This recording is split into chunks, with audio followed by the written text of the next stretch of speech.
Fala, leitores da Bíblia, graça e paz, tudo bem? Hoje a gente vai ler o último capítulo de Neemias e o primeiro capítulo de Efésios. Se você chegou até aqui, leu comigo todo o livro de Neemias, não deixe de deixar o seu comentário dizendo que você leu o livro de Neemias em 2023, tá bem? Vamos orar? Senhor nosso Deus e Pai, te louvamos nesta manhã, neste dia, por tua maravilhosa graça e pedimos, ó Deus, que continue a nos abençoar, nos ensinar, para que possamos crescer no conhecimento do Senhor. Tira de nós, ó Deus, toda preocupação exagerada, toda ansiedade. Renova em nosso coração a paz que excede todo entendimento. Pedimos e oramos em nome de Jesus. Amém. Neemias 13. Naquele dia, o livro de Moisés foi lido para o povo, e nele achou-se escrito que os amonitas e os moabitas não deveriam jamais entrar na congregação de Deus, porque não tinham ido ao encontro dos filhos de Israel com pão e água. Em vez disso, contrataram Balaão para os amaldiçoar.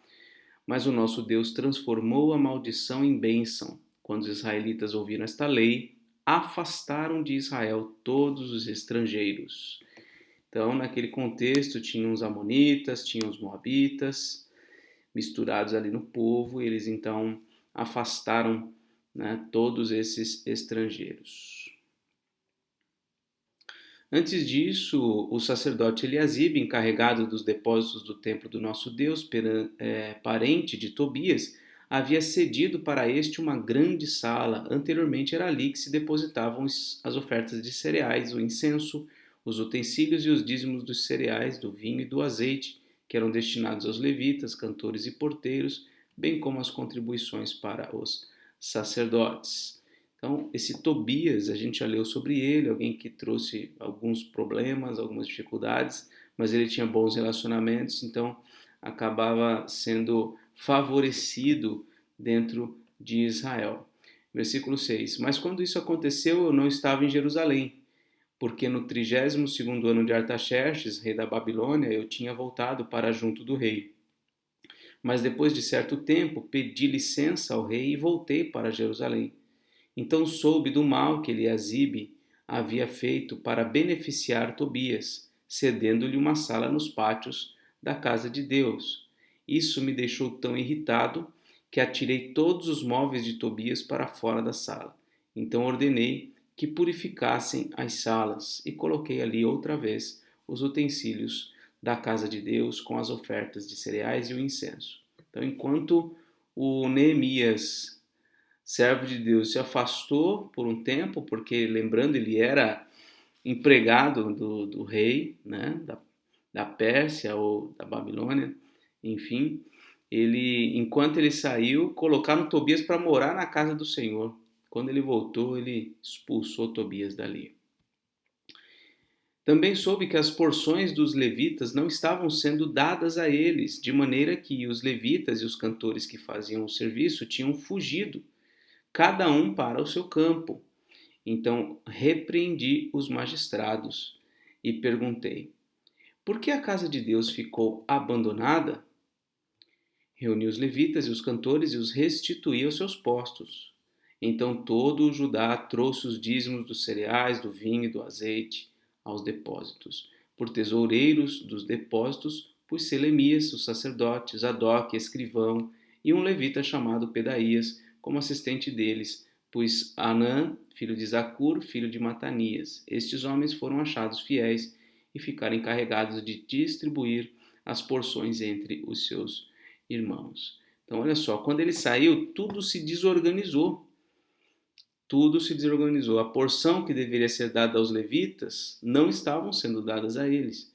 O que é a porção? É o alimento diário para os levitas, para os cantores, para que todos pudessem ter uma atuação constante na casa do Senhor. Eles foram privados disto. E aí, quando retorna, Neemias põe a casa em ordem. É interessante que Paulo ele vai Paulo vai falar para Tito, né, que ele encaminhou ele. Deixa eu encontrar aqui rapidinho. Acho que é Tito capítulo 1. Vamos ver aqui. Olha aqui o versículo 5. Por esta causa te deixei em Creta, para que pusesses em ordem as coisas restantes, bem como em cada cidade constituísse presbíteros. Então, o Tito ele foi chamado para ir colocar a casa em ordem, né? Colocar em ordem as coisas naquela determinada região, e ele deveria então constituir presbíteros, que eram homens de Deus, para pastorear e cuidar das coisas de cada igreja. E é o que Neemias faz aqui, ele coloca as coisas em ordem. E aquela breve oração constante de Neemias, esse é o refrão deste livro, essas pequenas orações que ele faz. Lembra-te de mim, ó meu Deus, e não apagues o bem que eu fiz ao templo de meu Deus e ao seu serviço. O sábado também havia sido abandonado e ele trabalha aqui para restabelecer a observância do sábado. Naqueles dias vi que em Judá havia homens que no sábado pisavam uvas nos lagares e traziam trigo que carregavam sobre jumentos. Também no dia de sábado traziam para Jerusalém vinho, uvas e figos e todo tipo de cargas. Protestei contra eles por venderem alimentos neste dia. Então muitos trabalhavam pisando as uvas nos lagares, carregavam trigo e também vendiam essas coisas no sábado, no dia do Senhor. Também moravam em Jerusalém homens de Tiro, que traziam peixes e todo tipo de mercadorias que no sábado vendiam aos filhos de Judá e em Jerusalém. É como se o sábado fosse o dia de feira, né? Algo que não fazia sentido com o propósito do sábado instituído por Deus. Repreende os nobres de Judá e lhes disse: que coisa errada é esta que vocês estão fazendo?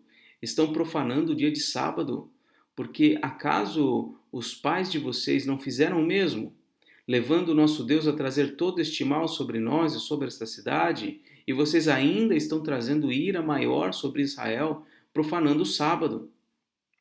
Quando os portões de Jerusalém começavam a projetar a sua sombra antes do sábado, ordenei que fossem fechados e determinei que não fossem abertos, a não ser depois do sábado. Coloquei alguns dos meus servos junto aos portões para que nenhuma carga entrasse no dia de sábado. Então os negociantes e os vendedores de todo tipo de mercadorias pernoitaram fora de Jerusalém 1 ou 2 vezes. Eu os repreendi, lhes disse: por que estão passando a noite diante da muralha? Se fizerem isso outra vez, eu usarei a força. Então, ele fechou os portões no dia de sábado e mesmo assim os mercadores passavam a noite ali na frente da porta, né, para esperar que pudesse vender no dia seguinte. E aí ele teve que repreender esse pessoal, falar: olha, se vocês voltarem a passar a noite aqui, eu vou usar a força e vou expulsar vocês daí. Colocando tudo em ordem, né? É difícil colocar em ordem as coisas, né? Porque isso mexe com as disposições das pessoas, né? Que nem sempre estão muito abertas a ter o seu jeito de ser, os seus comportamentos mudados, né? E essa questão do dia do Senhor, por exemplo, hoje em dia, se pelo menos no contexto mais evangélico, não digo dos adventistas, né, que guardam o sábado e fazem do sábado a condição para a salvação, e isso não é, certamente não é bíblico, né? Estou dizendo dos evangélicos que entenderam que a ressurreição de Cristo traz uma mudança radical do sábado do 7º dia para o sábado do 1º dia da semana. Estou me referindo a estes, mas muitos evangélicos entendem adequadamente que o domingo agora é o dia do Senhor, mas não guardam o domingo como deveriam, né? Se envolvendo nas mais diversas atividades desnecessárias e inadequadas para este dia. Outros nem mesmo entendem, veja só, evangélicos que nem mesmo entendem que o domingo seja o dia do Senhor e acreditam que qualquer dia pode ser o dia do Senhor, pode ser o dia da sua folga, numa terça-feira, numa sexta-feira, qualquer dia que seja. E outros ainda, acho que mais gravemente, simplesmente entendem que não há mais qualquer mandamento relacionado a um dia para o Senhor. Ou seja, eles entendem que há somente 9 mandamentos e não 10. Bom, o fato é que o dia do Senhor sempre foi uma obrigação a ser observada e creio que continua a ser, apenas com essa transformação de qual dia e da maneira como esse dia é observado. Em alguns aspectos, houve também algumas alterações práticas. Mas o ponto é esse zelo de Neemias para que o povo caminhe de forma correta. Com certeza ele teve a aprovação de muita gente em Jerusalém, senão não teria conseguido fazer essas mudanças, mas certamente muita gente virou a cara para ele também. E é muito difícil, né, para um líder conseguir agradar a todos, mas ele teve que fazer isso, né? Como disse o apóstolo Paulo, eu não estou aqui para agradar os homens, eu estou aqui para agradar a Deus. Então, segundo a sua palavra, essa é a vontade de Deus. Então, devemos assim viver. Daí em diante não voltaram mais no sábado. Também mandei aos levitas que se purificassem e viessem guardar os portões para santificar o dia de sábado. Também nisto, olha a oraçãozinha de Neemias, também nisto, lembra-te de mim, ó meu Deus, tem piedade de mim por tua grande misericórdia. Agora mais um problema, o casamento misto. Vi também naqueles dias que judeus haviam casado com mulheres asdoditas, amonitas e moabitas, e seus filhos falavam metade das palavras da língua de Asdod ou na língua de seu respectivo povo, mas não sabiam falar a língua dos judeus. Eu os repreendi e os amaldiçoei. Espanquei alguns deles e arranquei os seus cabelos, e os fiz jurar em nome de Deus, dizendo: não deem mais as suas filhas em casamento aos filhos deles, nem escolham mais as filhas deles para os seus filhos ou para vocês mesmos. Não foi por causa disso que Salomão, rei de Israel, pecou? Entre muitas nações não havia rei semelhante a ele. Era amado por seu Deus, e Deus o colocou como rei sobre todo Israel. Mas as mulheres estrangeiras o fizeram cair no pecado. Será que devemos dar ouvidos a vocês para fazermos todo este grande mal, sendo infiéis ao nosso Deus, casando com mulheres estrangeiras? Então ele deu uma bronca e ficou irado em relação a essas coisas. É uma postura muito dura. Um dos filhos de Joiada, filho do sumo sacerdote Eliasibe, era genro de Sambalate, o Horonita. Por isso eu o expulsei da minha presença. Lembra-te deles, ó meu Deus, pois contaminaram o sacerdócio e a aliança sacerdotal e levítica.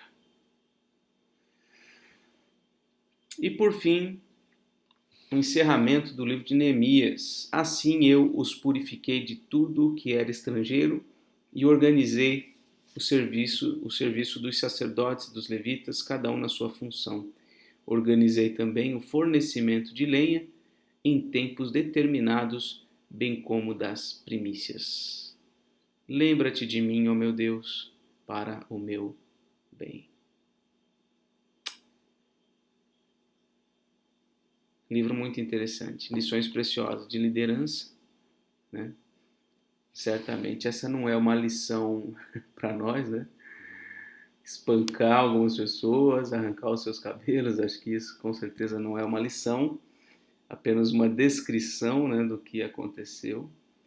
Mas por vezes os líderes, os homens de Deus precisam agir com energia, com força, com empenho para a eliminação do mal no contexto do povo de Deus. Muito bem, agora vamos ao livro de Efésios, capítulo 1. Efésios, capítulo 1.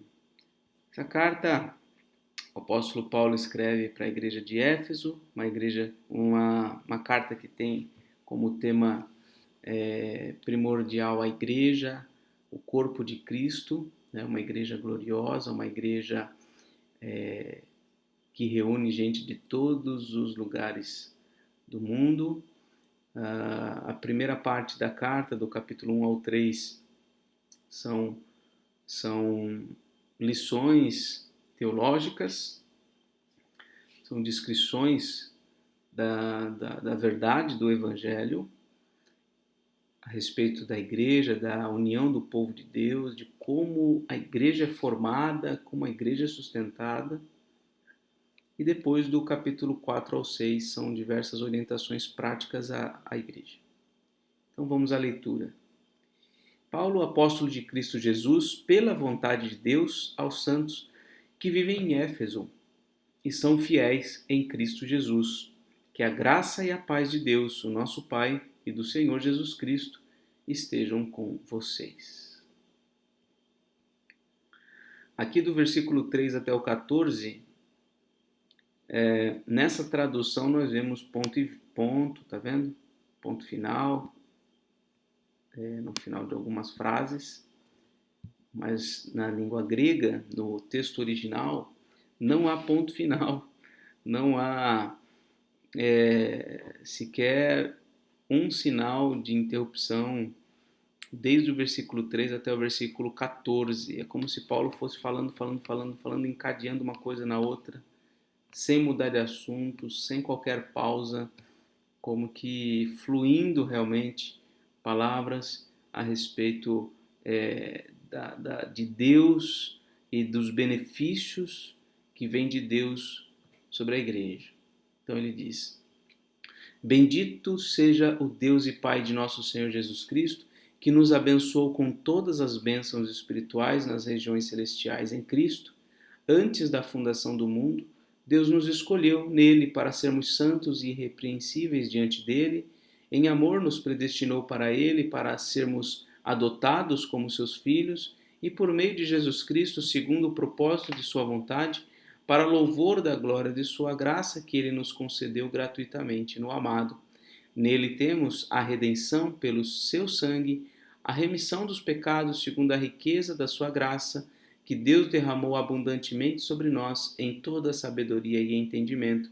Ele nos revelou o mistério da sua vontade, segundo o seu propósito, que ele apresentou em Cristo, de fazer convergir nele, na dispensação da plenitude dos tempos, todas as coisas, tanto as do céu como as da terra.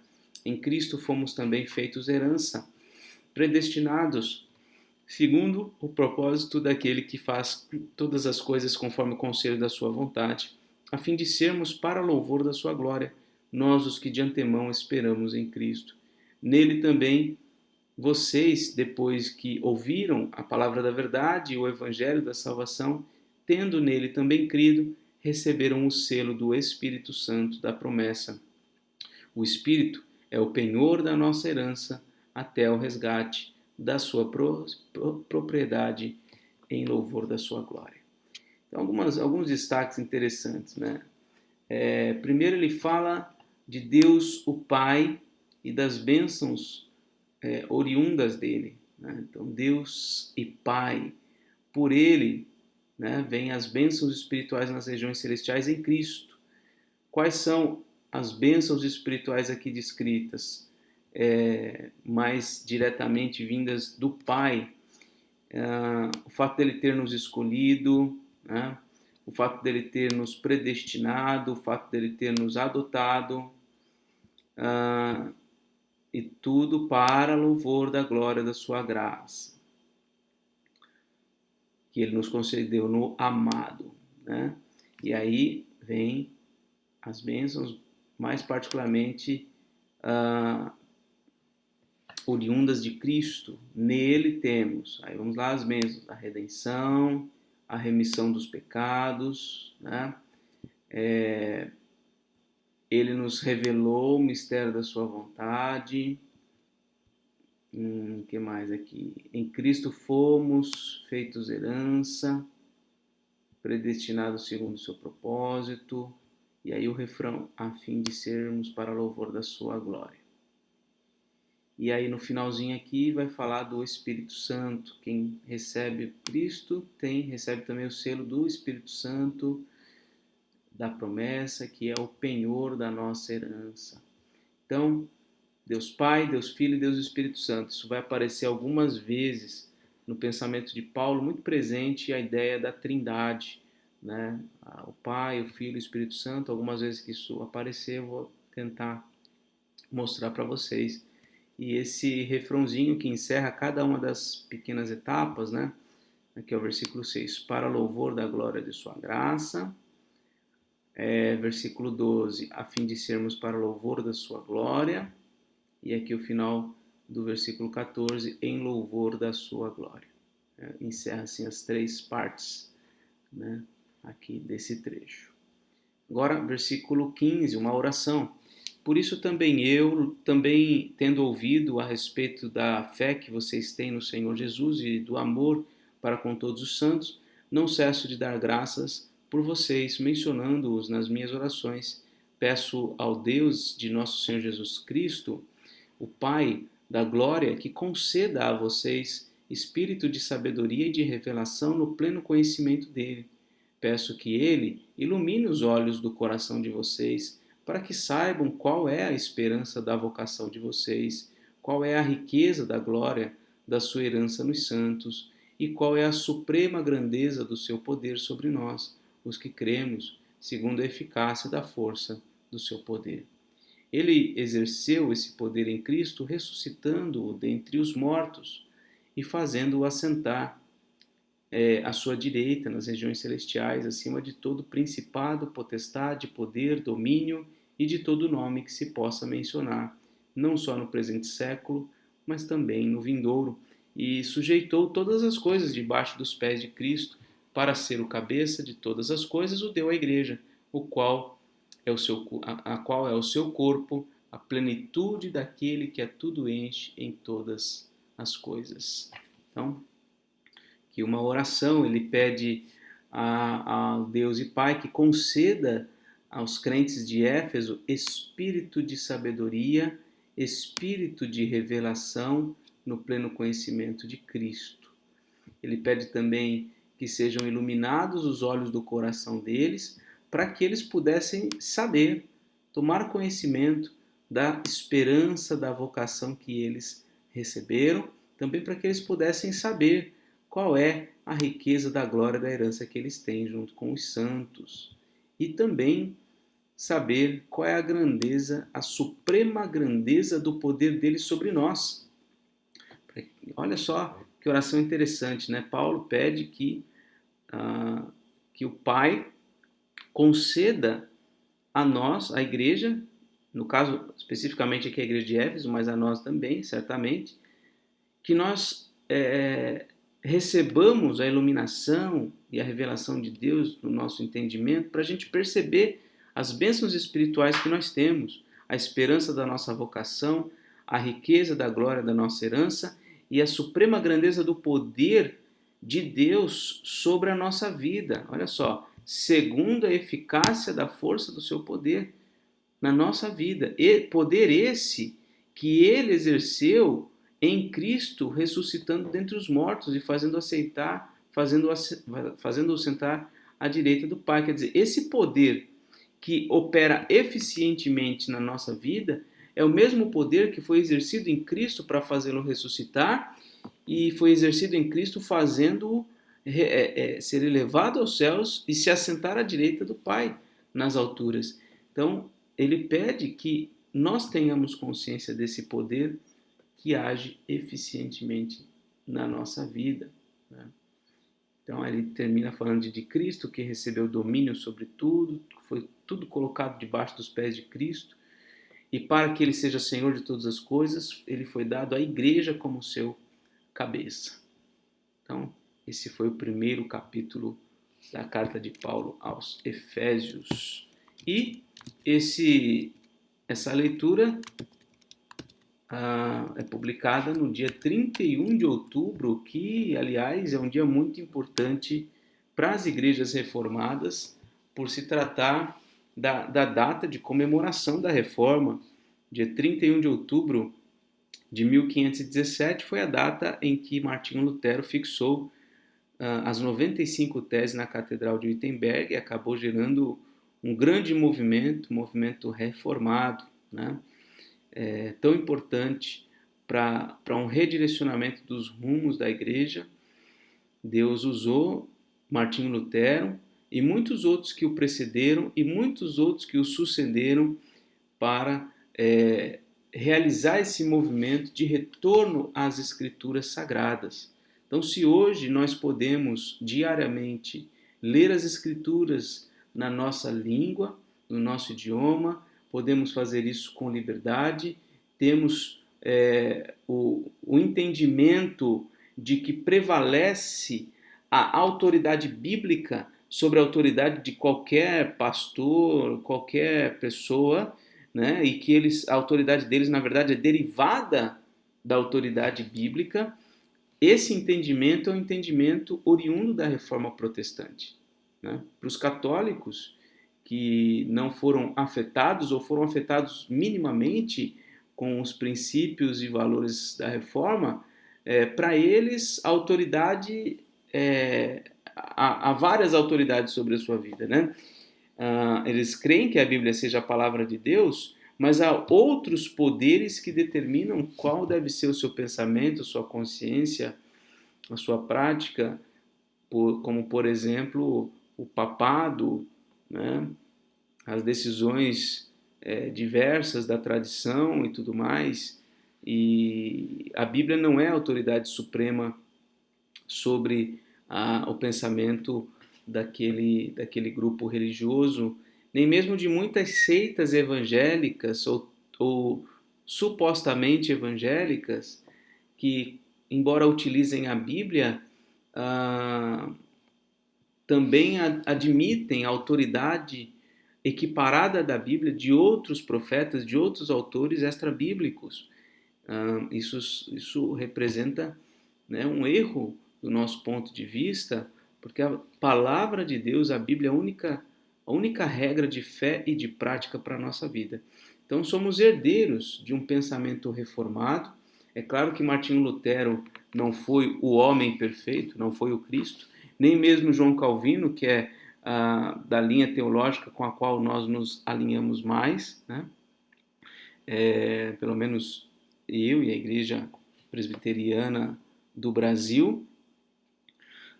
Eles não foram homens perfeitos, não foram corretos em todas as coisas que fizeram, como também não os homens de Deus do passado, né?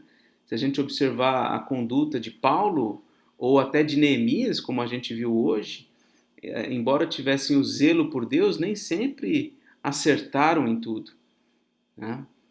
Então, mas